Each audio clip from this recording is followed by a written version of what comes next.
Ooh, naughty Mr. Bus Driver. But the bus has turned out of there, where that Mini is now, came out of the road this way, and has creamed the back quarter of that BM. Yeah, he's made a nice job of that. The BM that's been hit isn't actually in a parking bay, so would he be covered by his insurance? Paul has tagged me in this video asking if the claim would still be covered and how liability works when a vehicle is parked but isn't parked in the bay where it should be and is parked closer to the T-junction than it should be. Ultimately, this is a fairly straightforward one, but we'll address coverage and liability separately. For coverage, will this claim be covered? Yes, it will, as the damage sustained to the BMW was not deliberate and not caused by the driver of the BMW. Parking in this manner or parking in any manner, even illegally, would not see your coverage reduced. Usually the only way that cover would be withdrawn is if the person driving the vehicle is doing something deliberate, for instance intentionally crashing a car for whatever reason, or if they're committing fraud in some way, for instance crash for cash, which is less common these days,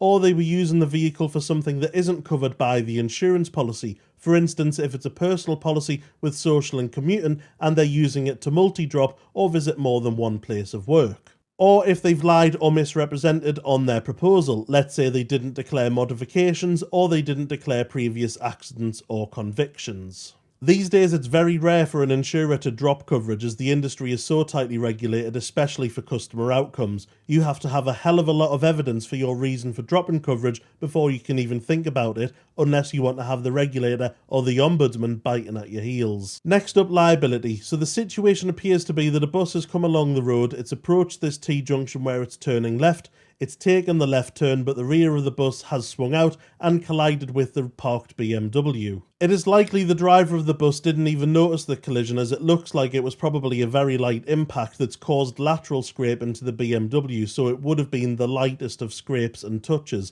So it's not surprising that the bus driver drove off, because they probably didn't know that the incident has happened. The BMW driver cannot be held responsible for the collision. If a vehicle is parked and unattended and you collide with that vehicle, you will be responsible. It doesn't matter how the vehicle has been left and parked, it doesn't reduce your responsibility to see the vehicle and avoid it if you're going to pass it. The vehicle could have been left on double yellow lines or double red lines, or it could simply be abandoned in the middle of the road. If you hit that vehicle, you will be found liable for the collision, and it being parked illegally or not in line with the rules of the road will not change that. The only way that you will generally see a stationary vehicle be found responsible for a collision is if they've put themselves in harm's way right before the impact. For instance, if they pull out of a T-junction onto a major road into the path of a vehicle that was on that major road without any avoiding time, or for example they've shot up the offside of an HGV as it's about to navigate a roundabout or a turn. That is an example of driving into obvious danger where you would be found responsible. But for this one, providing the bus and the bus driver is identified, the insurer of the BMW will be able to make a successful claim from the insurer of the bus for the claim costs on this.